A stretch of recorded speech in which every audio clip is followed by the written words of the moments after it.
Bonjour, avec ce nouveau jeudi joli, je vous souhaite à toutes et tous une très bonne année 2021. Aujourd'hui, c'est un livre que j'ai tiré des étagères de l'Institut, enfin de la bibliothèque de l'Institut, Bartleby le Scribe, d'Herman Melville. Je suis un homme d'un certain âge. La nature de mes occupations, au cours des 30 dernières années, a voulu que je fusse particulièrement en contact avec une catégorie d'hommes intéressants et quelque peu singuliers, au sujet desquels on n'a encore, à ma connaissance, rien écrit. J'entends les copistes de pièces juridiques ou scribes. J'en ai connu un très grand nombre dans ma profession, et je pourrais, si je voulais, raconter sur leur compte une foule d'histoires. Mais j'y renonce pour quelques passages de la vie de Bartleby, le plus étrange d'entre eux qu'il m'ait été donné de voir. Il n'existe pas de matériaux qui pourraient établir une biographie complète de cet homme, et c'est une perte irréparable pour la littérature. Ce que mes yeux étonnés ont vu de Bartleby, et cela seul, voilà ce que je sais de lui, hormis un vague et unique on-dit qui sera rapporté plus loin. Avant de présenter le scribe tel qu'il m'apparut la première fois, il est bon que je fasse quelque peu mention de moi-même, de mes employés, de mon affaire et de tout ce qui m'entoure. Car une telle description est indispensable pour faire comprendre de manière adéquate le personnage principal qui va être introduit. In primis, je suis un homme empreint de la conviction profonde que la meilleure façon de vivre est de prendre les choses tranquillement.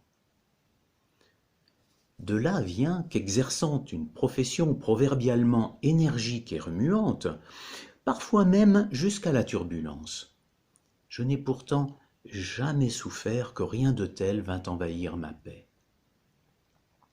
Je suis un de ces hommes de loi, sans ambition, qui jamais ne suscitent les applaudissements publics, mais qui, dans la fraîcheur tranquille d'une retraite douillettement besogne parmi les obligations, les hypothèques et les titres de propriété.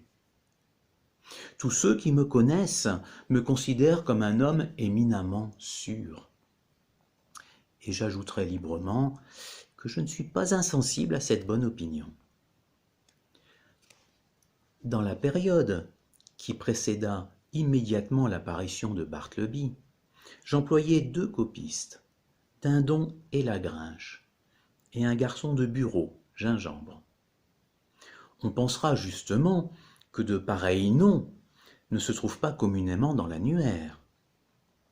C'étaient là des surnoms que mes 3 employés s'étaient mutuellement décernés et qui passaient pour définir leurs caractères respectifs. Dindon était un Anglais trapu et bedonnant qui frisait comme moi la soixantaine. Le matin, on pouvait prêter à son visage une belle teinte vermeille, mais après la 12e heure méridienne, celle de son déjeuner, il flamboyait comme charbon dans l'âtre à Noël, et continuait à flamber, quoiqu'avec un éclat décroissant, jusqu'à 6 heures du soir environ. Après quoi, je ne voyais plus rien du possesseur de ce visage qui semblait s'éteindre en même temps que le soleil, pour se lever, culminer et décliner le jour suivant avec une régularité et une splendeur égales. Je tiens pour une coïncidence singulière le fait qu'au moment où la rouge et radieuse physionomie de Dindon atteignait précisément toute la plénitude de son éclat, à cet instant critique s'ouvrait la période quotidienne où je considérais ses capacités de travail comme sérieusement perturbées pour le reste de la journée. Non point qu'il devint alors oisif ou rétif à la besogne, loin de là, La difficulté consistait en ce qu'il déployait une énergie exagérée, dans une manière brouillonne et dévastatrice. Non seulement il se montrait négligent et fâcheusement enclin à laisser choir des taches d'encre sur les copies, mais il allait plus loin et devenait passablement bruyant. Se levait, se penchait sur sa table et se mettait à envoyer promener ses papiers avec une inconvenance de manière fort triste à observer chez un homme de cet âge. Néanmoins, à maints égards, il m'était précieux, et tout le temps qui précédait la 12e heure, il abattait force besogne avec un brio difficilement égalable. Pour ces raisons, j'étais disposé à fermer les yeux sur ses excentricités. Encore qu'il m'arriva parfois de le chapitrer. Mais j'y mettais d'ailleurs une grande modération. Car s'il était le matin le plus débonnaire et le plus respectueux des hommes, l'après-midi le trouvait d'humeur à jouer assez vivement de la langue. Résolu à ne point perdre ses services du matin, mais également importuné par son comportement incendiaire qui suivait le déjeuner, je pris sur moi, un samedi après-midi, de lui suggérer d'un ton fort bienveillant que peut-être, à présent qu'il avançait en âge, il pourrait les après-midi rester chez lui à s'y reposer jusqu'à l'heure du thé. Mais non, il insista emphatiquement sur ses devoirs vespéraux, tout en brandissant sa règle avec ardeur, et m'assura que si ses services étaient utiles le matin, ils ne pouvaient être qu'indispensables l'après-midi. Le matin, monsieur, sauf votre respect, je ne fais que me ranger en ordre de bataille et déployer mes colonnes, mais l'après-midi, je me mets à leur tête et je charge bravement l'ennemi. Et il fendit l'espace avec sa règle. Mais les tâches d'un don. C'est vrai, monsieur, mais sauf votre respect, je me fais vieux. Nous nous faisons vieux tous les deux. Une tache ou deux, ce n'est pas là une chose dont vous puissiez faire sévèrement grief à des cheveux gris. Cet appel à ma parenté d'âge était difficile à repousser. Je pris donc le parti de souffrir qu'il restât tout en veillant qu'il n'eût affaire après déjeuner qu'au moins important de mes papiers.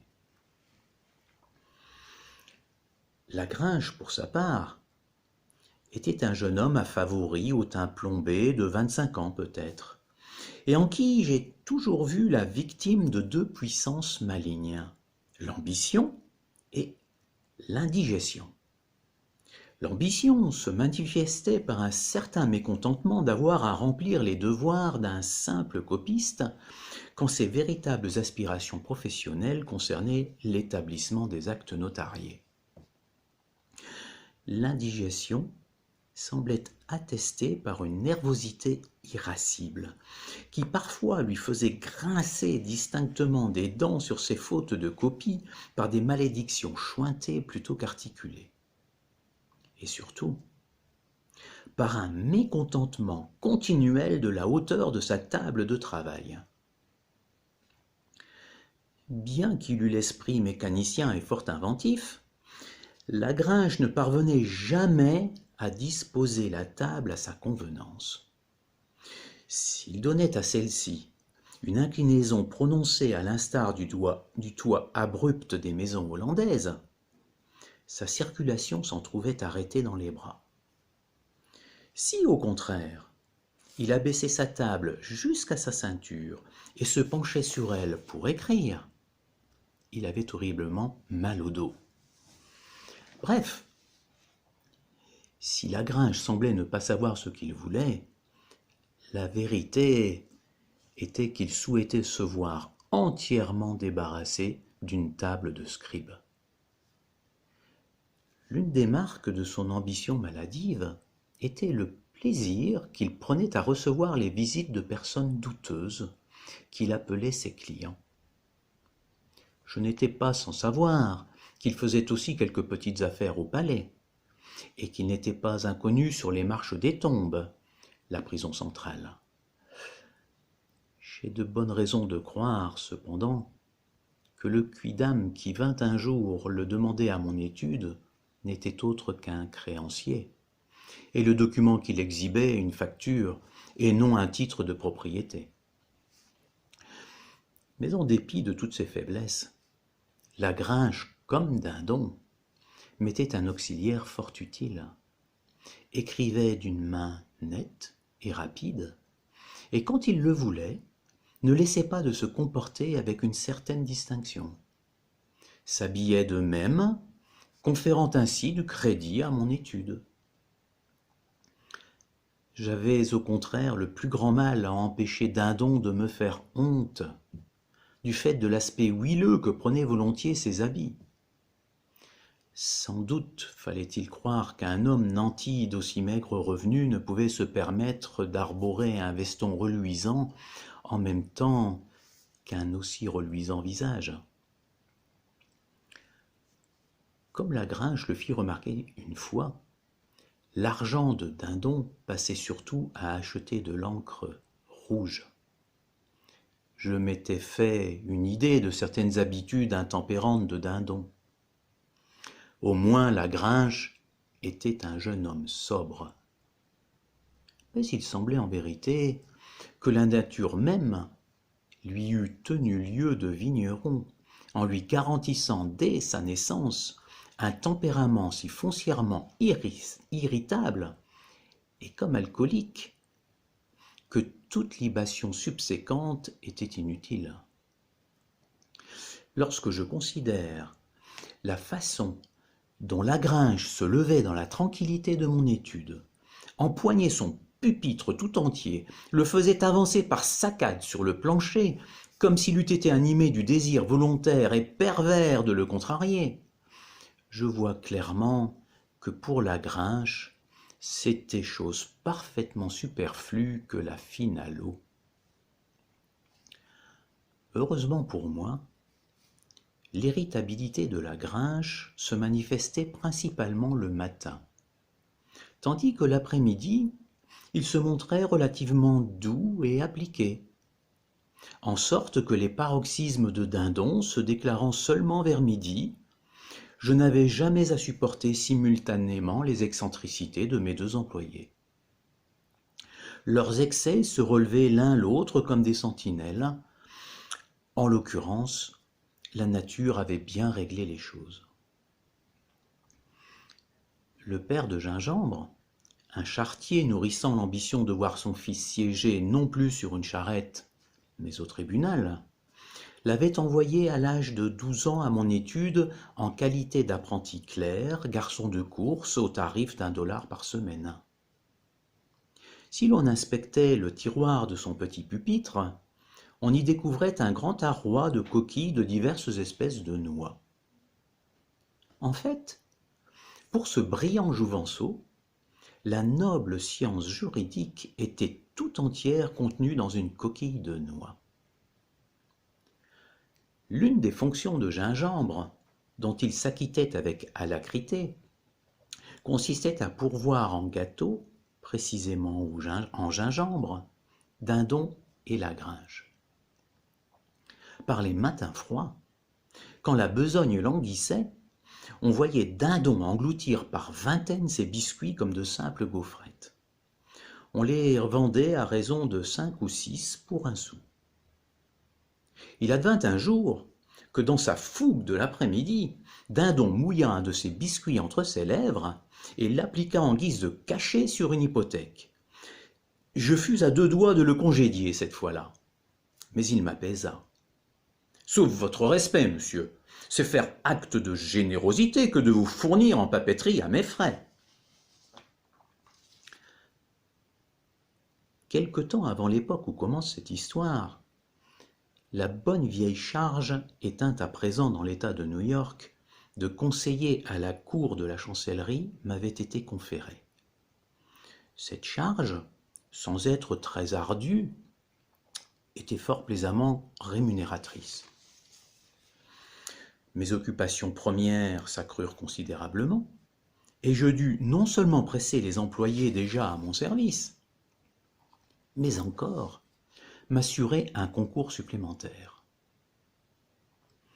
À la suite de l'annonce que j'insérais, un jeune homme apparut un matin sur le seuil de mon étude.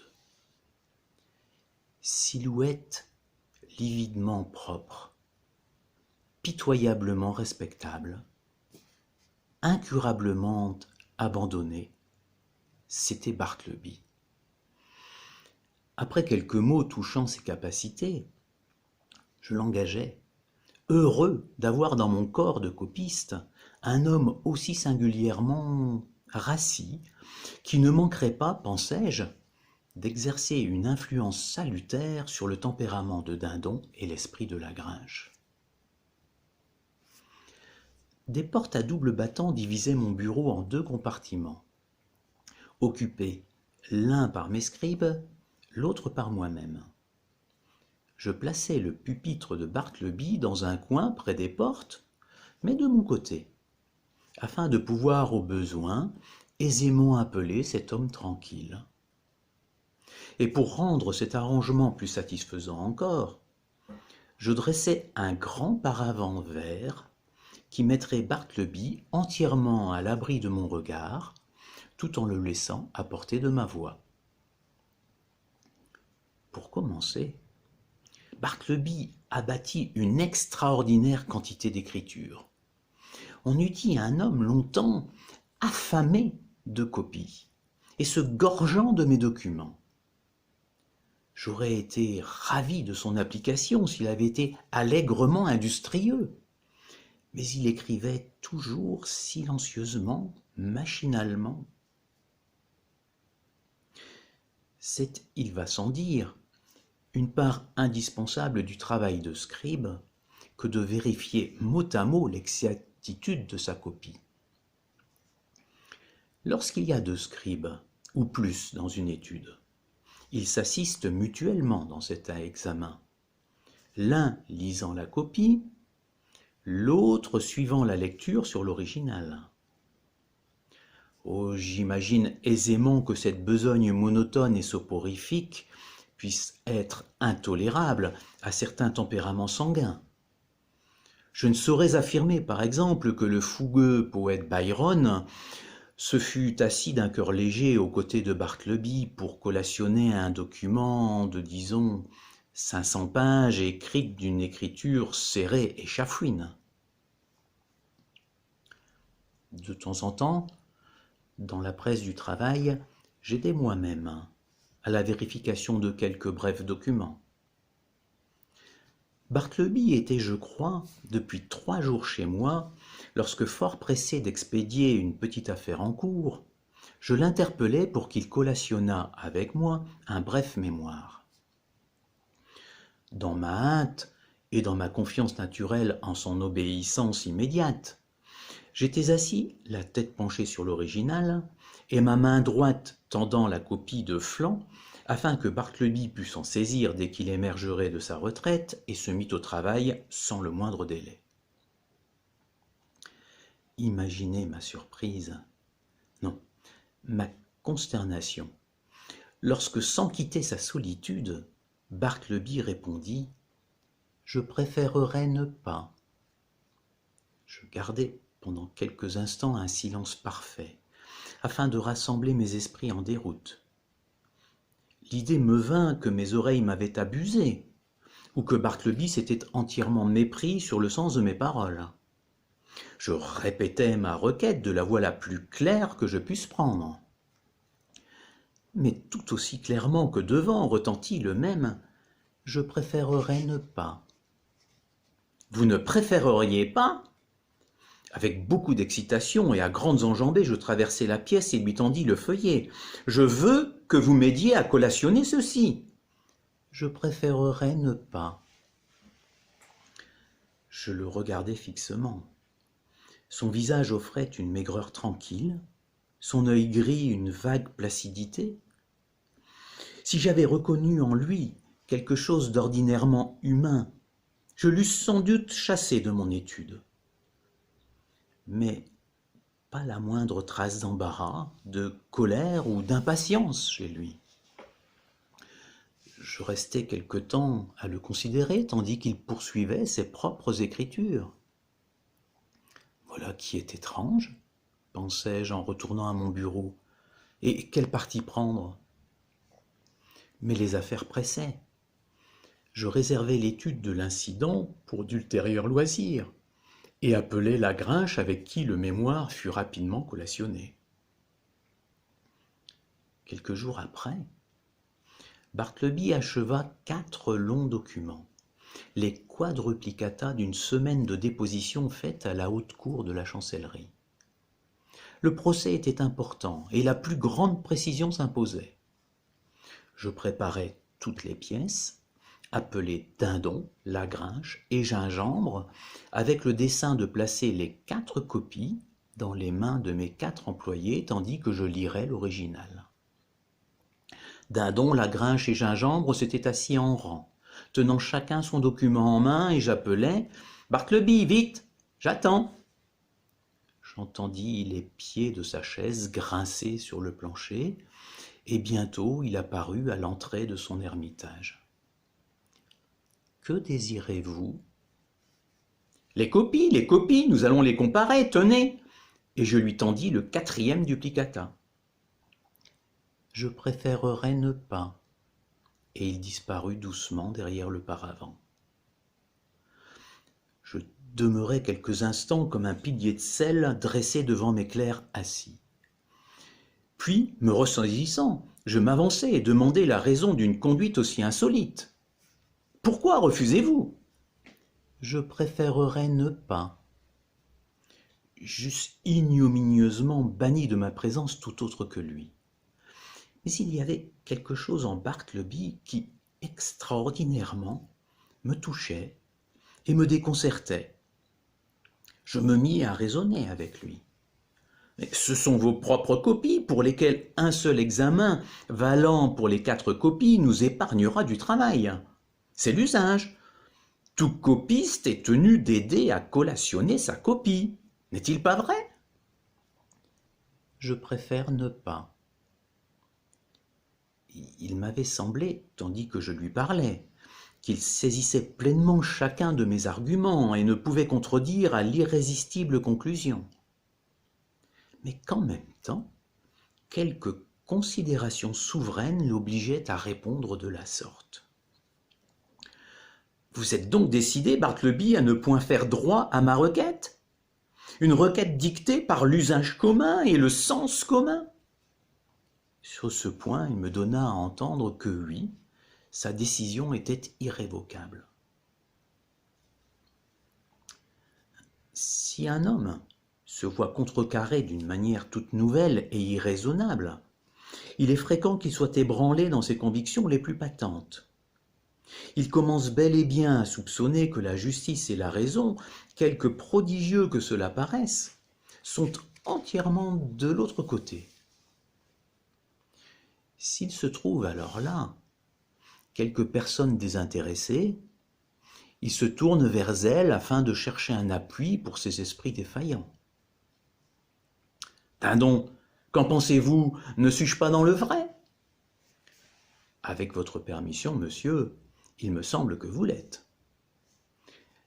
Et vous, Lagrinche ? » ?»« Je pense qu'à votre place, je l'expulserai à coups de pied. » Le lecteur pénétrant aura saisi à l'écoute des réponses respectives de Dindon et Lagrinche à quelle heure matutinale nous nous trouvions.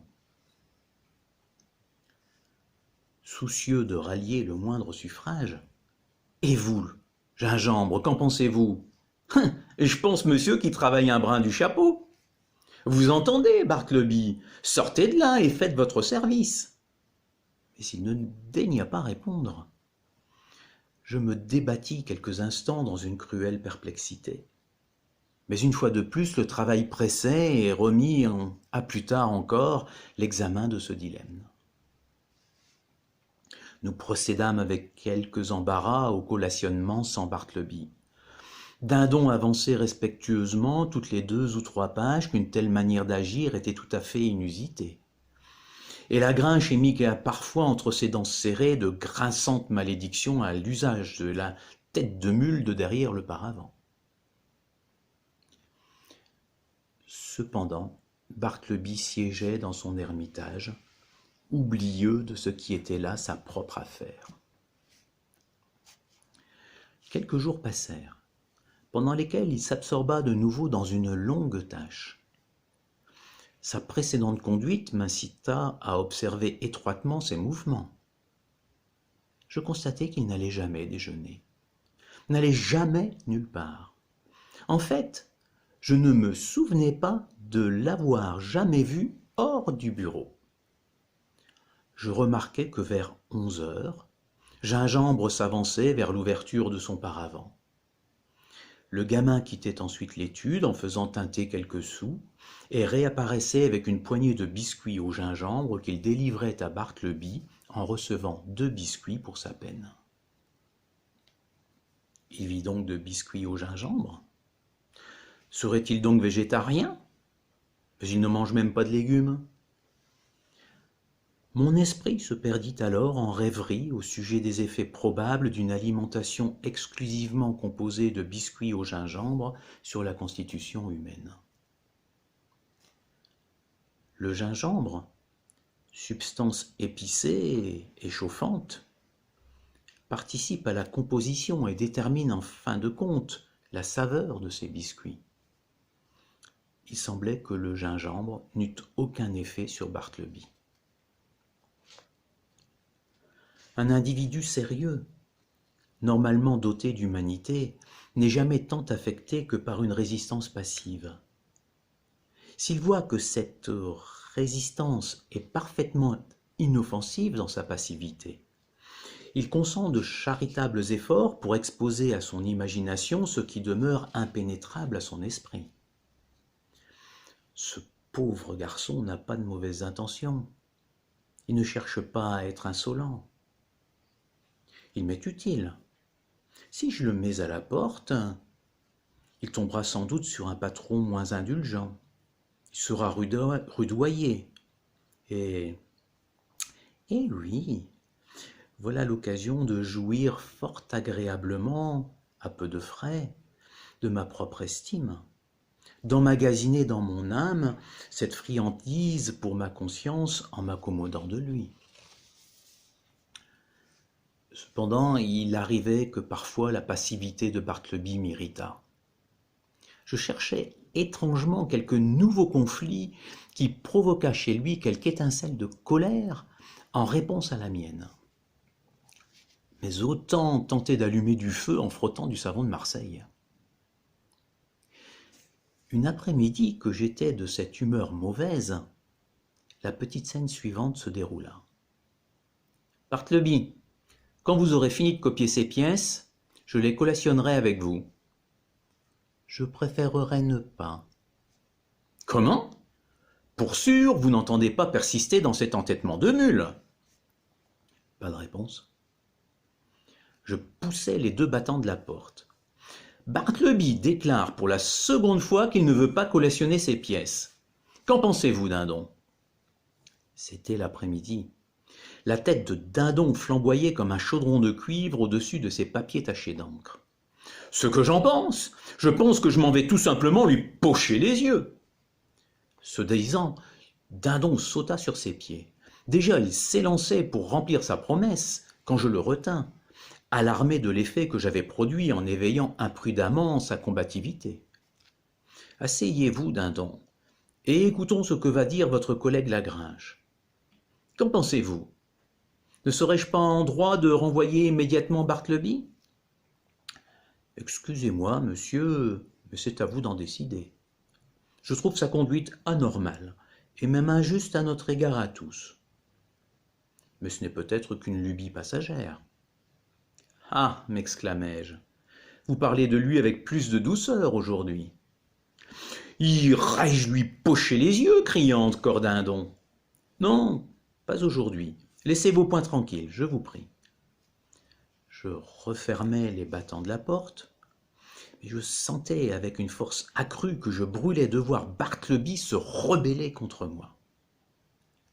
Or, je me rappelais qu'il ne quittait jamais l'étude. « Bartleby, Gingembre est parti. Faites un saut jusqu'à la poste, voulez-vous, et voyez s'il y a quelque chose pour moi. Je préférerais ne pas. Vous ne voulez pas? Je préfère ne pas. Je regagnai mon bureau en chancelant. Mais mon impulsion aveugle revint me tenter. Quelle était la chose parfaitement raisonnable que ce chétif pauvre hère, mon employé à gages, refuserait certainement de faire? Bartleby. Bartleby. Bartleby, tonnai-je. Comme un fantôme soumis aux lois de l'incantation magique, à la troisième sommation, il parut de derrière son paravent. Allez dire à Lagrange de venir me trouver. Je préfère ne pas. Puis il disparut avec douceur. Très bien, Bartleby, dis-je d'un ton tranquille, mais empreint d'une sorte de sévérité sereine, et comme précédant le recours à quelque châtiment imminent et terrible. Et sur le moment, j'avais en effet une intention de ce genre. Mais comme l'heure de mon déjeuner approchait, je jugeais préférable pour cette fois de mettre mon chapeau et de rentrer chez moi plongé dans une perplexité profonde. L'avouerai-je, la conclusion se trouva être la suivante. Ce fut bientôt chose avérée qu'un jeune et pâle scribe du nom de Bartleby avait dans mon étude un pupitre, qu'il y faisait de la copie au tarif habituel de 4 sous le folio, mais qu'il était définitivement exempté de collationner son propre travail, et qu'en outre, le dit Bartleby ne devait jamais être sollicité pour une activité de toute autre nature, sauf à vouloir s'entendre répondre « Je préférerais ne pas ». Des jours passèrent. Son application, son activité incessante, sauf quand il lui plaisait de se mettre à rêver debout derrière son paravent, sa grande tranquillité faisait de lui une précieuse acquisition. Mais le grand point était qu'il était toujours là, le premier le matin, continuellement présent la journée, et dernier le soir. J'avais une singulière confiance en son honnêteté. Je savais mes papiers les plus précieux en parfaite sûreté entre ses mains. Assurément, il m'arrivait parfois, tant il était extrêmement difficile de garder constamment à l'esprit les privilèges inusités dont bénéficiait Bartleby, de piquer une colère soudaine, spasmodique, à son encontre. Par exemple, si je lui enjoignais par inadvertance de se charger de quelques courses. Cependant, chaque nouveau refus que j'essuyais avait pour seul effet de réduire mes chances de refaire le même faux pas. Je dois mentionner ici que selon l'usage, plusieurs clés étaient affectées à ma porte. L'une d'elles se trouvait dans les mains d'une femme de ménage chargée de balayer et d'épousseter régulièrement les lieux. Dindon en avait une pour des raisons de commodité. Je portais la troisième dans ma poche. Quant à la quatrième, j'en ignorais le détenteur. Or, certains dimanches matins, je fis un détour par le bureau avant de me rendre à l'église de la Trinité pour y entendre un célèbre prédicateur. Lorsque j'appliquai ma clé à la serrure, je constatai qu'elle rencontrait une résistance intérieure. Fort surpris, j'appelai. Quelqu'un tourna alors une clé du dedans, et à ma consternation, Bartleby apparut dans l'entrebâillement de la porte dans un déshabillé quelque peu loqueteux. Il me déclara tranquillement qu'avec regret, il préférait ne pas me recevoir au moment même. Il ajouta un mot pour m'inviter brièvement à tourner 2 ou 3 fois autour du pâté de maison et que d'ici là, il aurait sans doute terminé ses affaires. L'apparition parfaitement inattendue de Bartleby hantant de la sorte mon étude un dimanche matin, sa nonchalance cadavérique, mais aussi son air de sang-froid, eurent sur moi un effet si singulier que je m'éloignai incontinent et fis comme il le désirait. Non sans quelque sursaut d'ailleurs, d'impuissante révolte contre la suave effronterie de cet inexplicable scribe. C'était surtout son extraordinaire suavité qui me désarmait, ou pour mieux dire m'émasculait, car je considère comme temporairement privé de sa virilité un homme qui laisse tranquillement son employé lui dicter ses propres volontés et le chasser de ses propres appartements. En outre, je m'inquiétais. Que diantre faisait-il là? De la copie? Certes non. Bartleby était une personne éminemment protocolaire, le dernier à s'asseoir à son pupitre dans une condition proche de la nudité. De surcroît un dimanche matin. Mes esprits n'étaient pas en paix lorsque je regagnai enfin ma porte. J'introduisis ma clé, sans rencontrer de résistance, ouvris et entrai. Je regardai vivement autour de moi. Derrière le paravent, point de Bartleby. Mon homme avait disparu. Un examen minutieux des lieux me rendit manifeste que Bartleby tenait dans ce lieu ses quartiers de célibataire, et ce depuis un temps indéterminé. Un vieux sofa portait la vague empreinte d'une forme couchée. Je trouvai une couverture roulée sous son pupitre, une cuvette de fer blanc, du savon et une serviette en loques sur une chaise. Dans un journal, quelques miettes de biscuits au gingembre. Aussitôt, m'envahit la pensée de la solitude ô combien misérable qui se trahissait là. Qu'on y songe. Le dimanche matin, Wall Street est aussi désert que Pétra. Cette maison, elle aussi, qui bourdonne en semaine d'une vie industrieuse, n'éveille en écho à la tombée de la nuit et tout le long du dimanche que le désert. Or, c'était là que Bartleby habitait.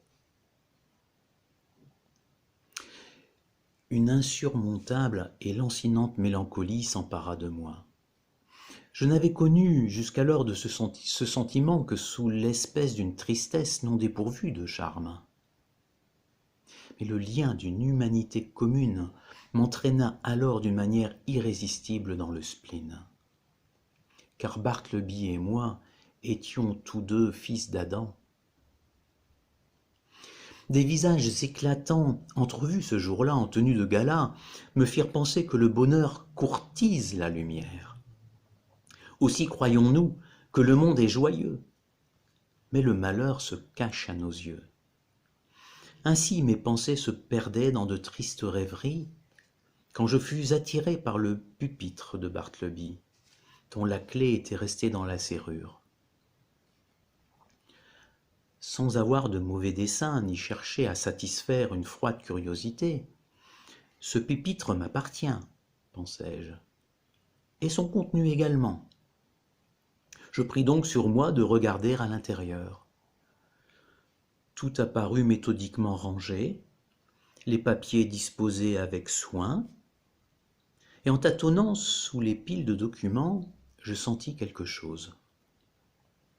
C'était un vieux madras au coin noué, assez pesant. Je l'ouvris et me trouvai en présence d'une caisse contenant ce qui constituait probablement ses économies. J'évoquai alors tous les mystères tranquilles que j'avais observés chez cet homme.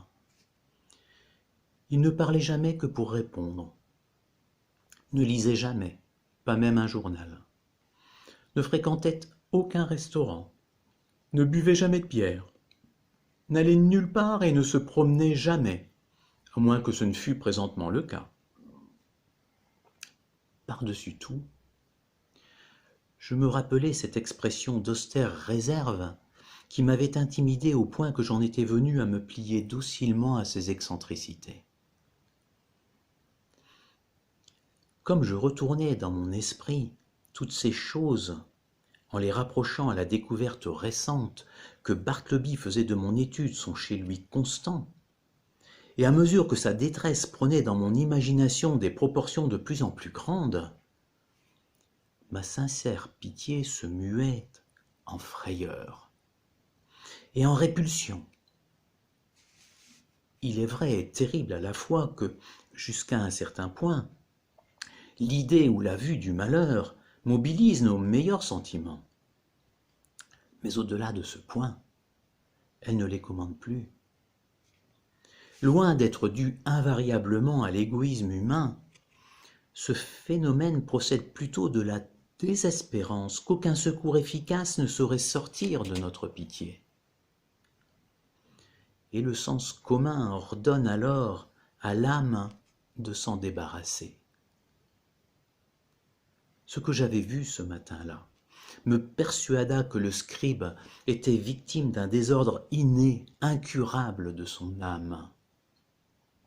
Je pouvais faire l'aumône à son corps, mais son âme, je ne pouvais l'atteindre. Je me sentis inapte à la fréquentation de l'église ce matin-là. Je rentrais chez moi, à pied, en débattant de la conduite à tenir. Finalement, je pris la résolution suivante. Le lendemain matin, je lui poserai calmement certaines questions sur son histoire, sa vie, et s'il refusait d'y répondre ouvertement, comme sans doute il préférerait, je lui donnerai un billet de 20 $ en sus de ce que je pouvais lui devoir, et je lui dirai que je n'avais plus besoin de ses services. Je lui proposerai, par ailleurs, de lui être utile d'une manière ou d'une autre. Une lettre de lui ne resterait pas sans réponse. Le lendemain, j'appelai doucement à travers le paravent. Bartleby. Pas de réponse. Bartleby, venez ici. Je ne vais pas vous demander quelque chose que vous préféreriez ne pas faire. Je désire simplement vous parler. Il apparut sans bruit. Voulez-vous me dire, Bartleby, où vous êtes né? Je préférerais ne pas. Voulez-vous me dire quoi que ce soit en ce qui vous concerne? Je préférerais ne pas. Mais quel motif raisonnable pouvez-vous avoir de ne pas me répondre? Je me sens de l'amitié pour vous. Tandis que je lui parlais, il ne me regardait pas, mais se tenait impassible, le regard fixé sur mon buste de Cicéron qui se trouvait placé derrière moi, à quelques 6 pouces au-dessus de ma tête. Après avoir attendu un temps considérable, je demandai « Quelle est votre réponse, Bartleby ?» « Pour l'instant, je préfère ne pas donner de réponse. » Et il se retira dans son ermitage. Je l'avoue, son attitude alors me mortifia.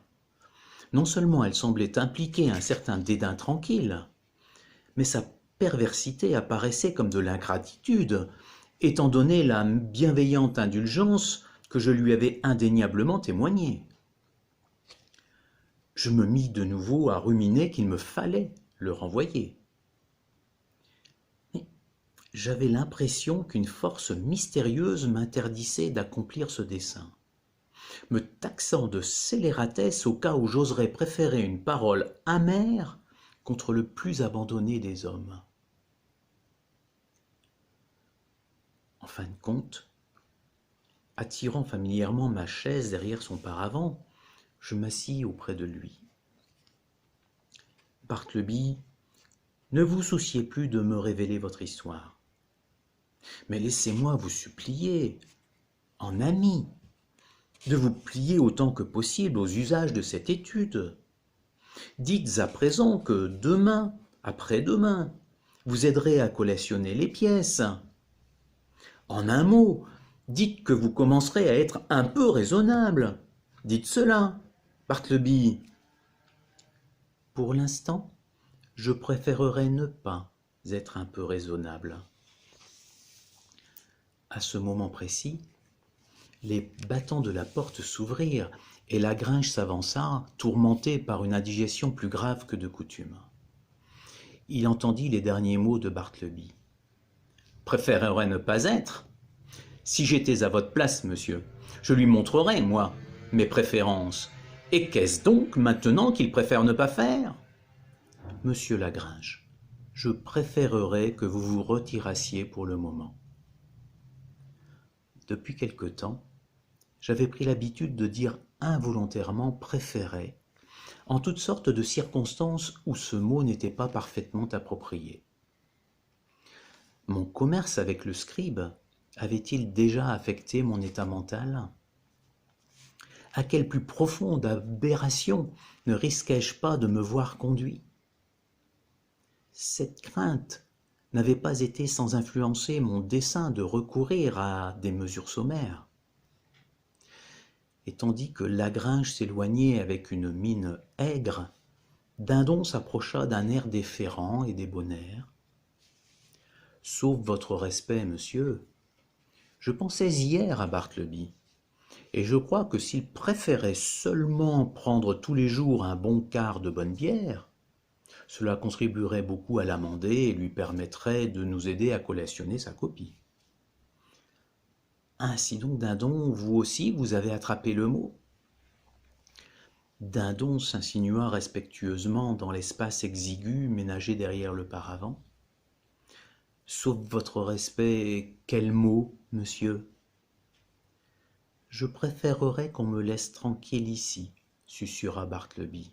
« Voilà le mot, Dindon, le voilà. »« Oh, préférer ! Oui, monsieur, un drôle de mot, je ne m'en sers jamais. Mais comme je le disais, si seulement il préférait, Dindon, vous voudrez bien vous retirer. »« Certainement, monsieur, si vous le préférez. »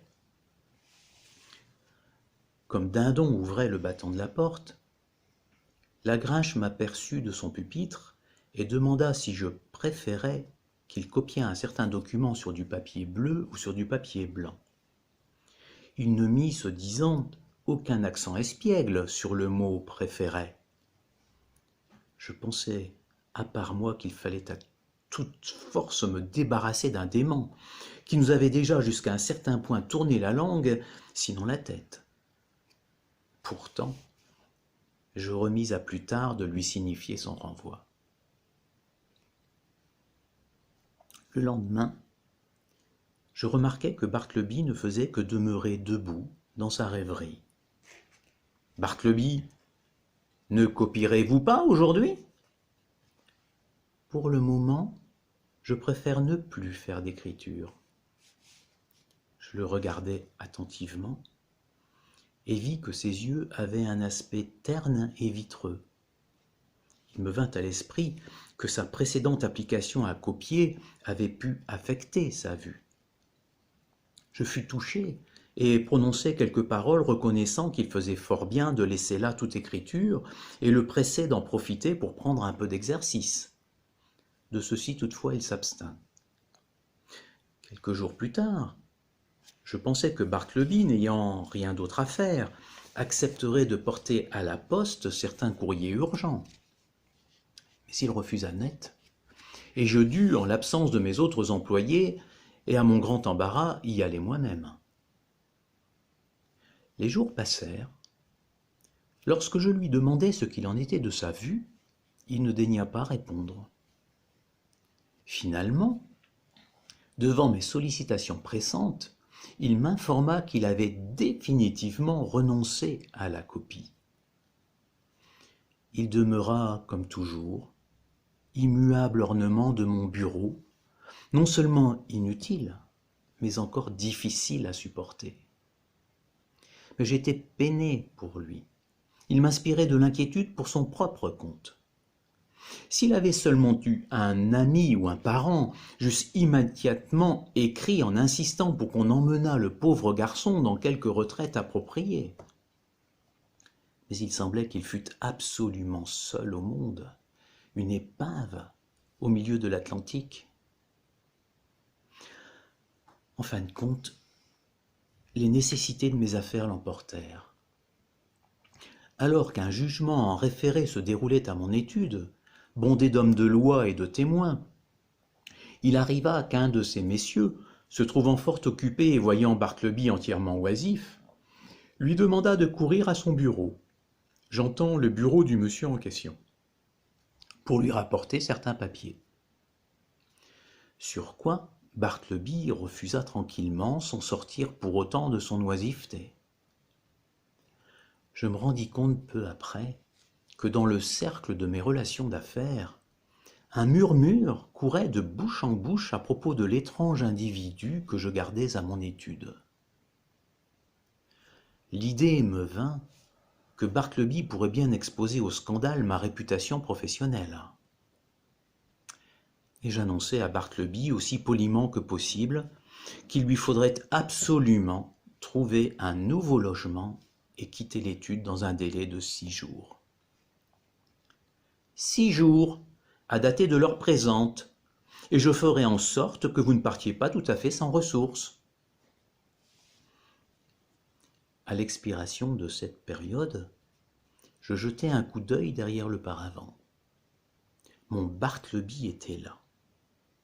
Je boutonnai ma jaquette et d'un air décidé lui touchai l'épaule. Le temps est venu, je suis fâché pour vous, voici de l'argent, mais vous devez partir. Je préférerais ne pas. Il le faut. Bartleby, je vous dois 12 $. Les voici, et les 20 $ que voici sont en plus pour vous. Voulez-vous les prendre ? Il ne bougea point. Je les laisserai donc ici. Après quoi, prenant ma canne et mon chapeau, je me dirigeai vers la porte. J'ajoutai avec calme. Quand vous aurez retiré vos affaires, Bartleby, vous fermerez la porte et vous voudrez bien glisser votre clé sous le paillasson, afin que je la retrouve demain matin.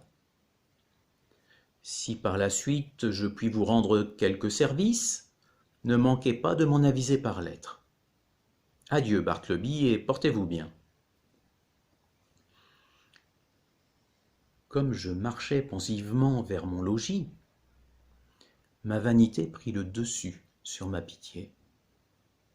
Je ne laissais pas de m'enorgueillir de la façon magistrale dont je m'étais débarrassé de Bartleby. Une façon dont la beauté tenait toute à sa parfaite douceur. Point de rudesse vulgaire, point de grandes enjambées à travers la pièce, point de sommation véhémente de décamper. Loin de lui enjoindre bruyamment de s'en aller, j'avais tenu pour acquis qu'il devait partir, édifiant sur ce présupposé tout ce que j'avais à dire.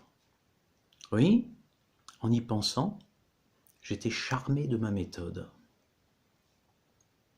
Néanmoins, le lendemain matin, j'eus des doutes. Il semblait que le sommeil eût dissipé les fumées de la vanité. Ma méthode me semblait tout aussi avisée que jamais, mais en théorie seulement. Comment supporterait-elle l'épreuve de la pratique ? C'était une idée magnifique d'avoir tenu pour acquis le départ de Bartleby, mais ce présupposé était seulement mon fait, nullement celui du scribe. L'important n'était pas de tenir pour acquis qu'il me quitterait, mais s'il préférerait le faire. C'était un homme de préférence plutôt que de présupposé. Et ce matin-là, j'arrivai plus tôt que de coutume. Je m'arrêtai un moment pour écouter, rien ne bougeait. Je tâtai la poignée, la porte était verrouillée. Bartleby devait être parti. Ma méthode avait réussi à merveille, me dis-je. Non pourtant sans une certaine mélancolie. Je me baissai vers le paillasson pour y prendre la clé que Bartleby devait y avoir laissée, quand mon genou heurta le panneau avec un bruit impératif. Et du dedans, une voix répondit « Pas encore, je suis occupé. » Comme foudroyé, je demeurai quelque temps immobile et subissant de nouveau le prodigieux ascendant de l'impénétrable scribe, je descendis l'escalier en murmurant « Pas parti !» Et je me mis à tourner autour du pâté de maison en me demandant quel était le prochain geste à faire. Jeter littéralement cet homme à la porte, et je ne le pouvais. Appeler la police était une idée qui me déplaisait. Et pourtant, le laisser jouir de son cadavérique triomphe à mes dépens, je ne voulais pas davantage y songer. Que faire? Que pouvais-je encore tenir pour acquis? Je résolus en entrant de débattre de nouveau avec lui. « Bartleby, je suis sérieusement mécontent. J'avais une meilleure opinion de vous, mais il paraît que je m'étais trompé. » « Mais quoi? Vous n'avez même pas touché à cet argent ?» Il ne répondit rien. Dans un accès de colère soudaine, je m'avançai tout près de lui. « Voulez-vous ou ne voulez-vous pas me quitter? » « Je préférerais ne pas vous quitter. » « Et quel droit au monde avez-vous de rester ici? Payez-vous un loyer? Ces locaux sont-ils à vous? » Il ne répondit rien. « Êtes-vous prêt à poursuivre vos écritures à présent? Pourriez-vous copier une pièce pour moi ce matin? M'aiderez-vous à collationner quelques lignes? Ou faire quoi que ce soit pour donner couleur à votre refus de quitter ces lieux? » Il se retira silencieusement dans son ermitage. J'étais dans un tel état de nervosité et de ressentiment que je jugeais prudent pour le moment de m'abstenir de toute autre démonstration. Bartleby et moi étions seuls dans l'étude, et je me rappelais certaines tragédies où un dénommé Colt, passablement irrité par son voisin Adams, dans des circonstances identiques d'isolement, s'était laissé entraîner à un acte fatal. Comme le ressentiment m'inspirait des tentations au sujet de Bartleby, je sus me reprendre. Comment cela?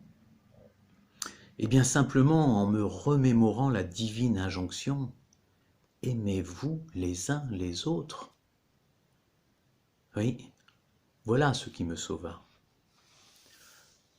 Pour qui la possède, la charité est une excellente sauvegarde. Je m'appliquais à étouffer les sentiments d'exaspération que m'inspirait le scribe en interprétant sa conduite avec bienveillance. Pauvre garçon, il ne songe point à mal. Et puis il en a vu de dur et mérite de l'indulgence. Et puis je décidai de lire, en sorte de m'occuper immédiatement et de ranimer mes esprits abattus. J'essayais de me persuadé qu'au cours de la matinée, Bartleby émergerait de son ermitage et prendrait résolument le chemin de la porte. Mais non. Midi et demi sonna, Dindon se mit à offrir un visage flambant, Lagringe tomba dans une courtoisie tranquille, Bartleby resta debout, à sa fenêtre, perdu dans l'une de ses plus profondes rêveries. Le lendemain, j'en étais venu à me persuader que mes désagréments relatifs au scribe étaient prédestinés de toute éternité, que Bartleby avait été nanti d'un billet de logement pour mon étude par la Providence, et cela pour quelque mystérieux dessein qu'il ne m'appartenait pas à moi, simple mortel, de sonder. Ce sage et bienheureux état d'esprit eût pu persister, sans le renouvellement des remarques peu charitables dont me gratifiaient spontanément les collègues qui venaient me rendre visite. Je résolus de rassembler toutes mes forces afin d'élaborer un plan qui me permit de me débarrasser à jamais de Bartleby. Il m'était toujours impossible de jeter ce pâle et passif mortel à la rue. Je me serais déshonoré par un pareil acte de cruauté. Et je n'allais tout de même pas le faire appréhender par un agent de police. D'ailleurs, sur quel motif? Sur le fait que c'est un vagabond? Comment un vagabond, lui qui refuse de bouger? Il suffit. Puisqu'il ne veut pas me quitter, il faut que je le quitte. Je changerai de bureau, j'émigrerai ailleurs, et je le préviendrai honnêtement. En conséquence, je lui tins le lendemain le discours suivant. Ce bureau est trop éloigné de l'hôtel de ville. Je me propose donc de changer de locaux la semaine prochaine. Je n'aurai plus besoin de vos services. Je vous le dis à présent, afin que vous cherchiez un autre habitat. Il ne répondit rien, et pas un mot ne fut ajouté.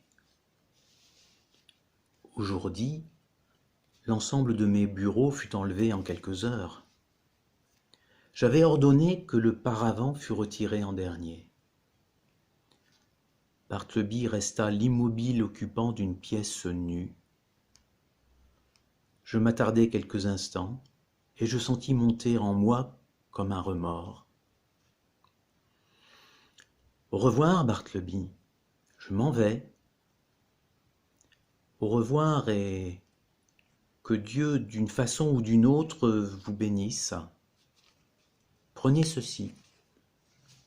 Je lui glissai un billet dans la main. Mais le billet tomba sur le plancher, et alors je dus m'arracher à cet homme dont j'avais tant aspiré à me débarrasser. Dans mes nouveaux quartiers, pendant quelques jours, je tressaillais à chaque bruit de pas dans les couloirs. Avant de mettre la clé dans la serrure, je m'arrêtai un instant sur le seuil pour écouter attentivement. Mais mes craintes étaient superflues. Je pensais que tout allait bien lorsque je reçus la visite d'un inconnu qui me demanda d'un air soucieux si je n'avais pas occupé récemment certains bureaux à Wall Street. Plein de pressentiments, je répondis que oui. « Alors, monsieur, vous êtes responsable de l'individu que vous y avez laissé. Il refuse de faire de la copie ou quoi que ce soit. Il dit qu'il préfère s'abstenir et il refuse de quitter les lieux. » Je répondis avec une feinte tranquillité, mais aussi un tremblement intérieur. « Je regrette beaucoup, monsieur. En vérité, l'homme auquel vous faites allusion ne m'est rien. Il n'est ni mon parent, ni mon employé, et vous ne sauriez me rendre responsable de lui. »« Et au nom du ciel, qui est-ce » ? « Je suis parfaitement incapable de vous répondre. Je l'ai naguère employé comme copiste, mais il y a quelque temps qu'il n'a plus rien fait pour moi. Je lui réglerai son compte alors. Au revoir, monsieur. » Plusieurs jours passèrent. Je n'entendais parler de rien. La charité me disait souvent de me rendre sur les lieux, mais certaines craintes frileuses me retinrent toujours. Quand une semaine se fut écoulée, je pensais que cette fois c'en était fini de Bartleby. Mais le lendemain, plusieurs personnes m'attendaient devant mon bureau dans un état de surexcitation. Je reconnus parmi eux l'homme de loi dont j'avais reçu la visite et mon ancien propriétaire qui s'écria « Il faut l'emmener sur le champ, monsieur. Ces messieurs qui sont mes locataires ne peuvent supporter plus longtemps cet état de choses. Monsieur B l'a mis à la porte de son bureau. Et maintenant? Mais il reste assis la journée sur la rampe de l'escalier. Et la nuit, il dort dans le vestibule. Mais tout le monde se plaint, monsieur, et les clients désertent les bureaux. Il faut que vous fassiez quelque chose sans délai. » Je reculai abasourdi. En vain protestai-je que Bartleby ne m'était rien, qu'il ne me concernait pas plus que n'importe qui. J'étais la dernière personne qui avait eu commerce avec lui, et l'on m'en imputait la terrible charge. Craignant de voir mon nom sali dans les journaux, comme l'un des assistants m'en menaça obscurément, je déclarai enfin que si le nouveau locataire me permettait d'avoir une entrevue confidentielle avec le scribe dans son cabinet, je ferais de mon mieux. Lorsque je montais l'escalier de mes anciens locaux, je trouvai Bartleby assis sur la rampe du palier. Que faites-vous là, Bartleby ? Je suis assis sur la rampe. Je l'emmenai dans le bureau de mon confrère, et celui-ci nous laissa. Bartleby, vous rendez-vous compte que vous êtes pour moi une source de grand tracas en persistant à occuper ce vestibule après votre renvoi ? Pas de réponse. Allons, et c'est une nécessité. Ou bien vous ferez quelque chose de vous-même, ou bien on fera quelque chose à votre sujet. Et voudriez-vous vous engager à nouveau comme copiste ? Non, je préférerais m'abstenir de tout changement. Aimeriez-vous à être commis aux écritures dans une épicerie ? Ce serait trop enfermé. Non, je n'aimerais pas. Mais je ne suis pas difficile. Trop enfermé ? Mais vous restez enfermé tout le temps. Je préférerais ne pas être commis. Aimeriez-vous tenir un bar ? Je n'aimerais pas ça du tout, mais je ne suis pas difficile. Sa loquacité inaccoutumée m'encouragea. Eh bien alors, aimeriez-vous courir le pays en encaissant des factures pour le compte d'un commerçant ? Votre santé en serait améliorée. Non, je préférerais autre chose. Vous plairait-il d'accompagner en Europe quelques jeunes hommes d'une bonne famille qui profiteraient de votre conversation ? Pas du tout. J'ai l'impression qu'il n'y a rien de bien défini là-dedans. J'aime à être sédentaire, mais je ne suis pas difficile. Je m'écriai, perdant pour la première fois toute patience. Sédentaire, vous serez donc, mais si vous ne quittez pas les lieux, je me verrai obligé en vérité. Je suis obligé de quitter les lieux moi-même. J'allais partir précipitamment lorsqu'une dernière idée me vint à l'esprit. Bartleby, voulez-vous m'accompagner chez moi maintenant ? Non pas à mon bureau, à mon logis, et y rester jusqu'à ce que nous ayons décidé ensemble des dispositions appropriées à prendre pour vous. Venez. Allons, Bartleby. Non. Pour l'instant, je préférerais m'abstenir de tout changement. Je ne répondis pas, mais, esquivant tout un chacun avec succès par la rapidité de ma fuite, je me précipitai dehors, courus en direction de Broadway, sautai dans le premier omnibus et me trouvai bientôt à l'abri de toute poursuite. Mon calme revenu, je vis clairement que j'avais désormais fait tout ce que je pouvais faire pour venir en aide à Bartleby. Je m'efforçai alors d'être parfaitement insouciant et tranquille, avec l'approbation de ma conscience. Mais à dire vrai, mes efforts ne furent pas aussi fructueux que j'aurais pu le souhaiter. Je craignais tant de me voir pourchassé à nouveau par le propriétaire et ses locataires furibonds que, laissant mes affaires quelques jours à la Grinche, je parcourus la ville dans mon cabriolet dans tous les sens, toutes les directions. En fait, je vécus, pour ainsi dire, pendant ces jours, dans mon cabriolet. Lorsque je regagnai mon étude, une lettre du propriétaire m'informait qu'il avait prévenu la police et fait mettre Bartleby aux tombes pour vagabondage. Celui-ci n'avait pas offert la moindre résistance. Mon premier mouvement fut d'être indigné, mais en fin de compte, j'approuvais presque. Je ne me fus sans doute jamais résolu à cette conduite expéditive,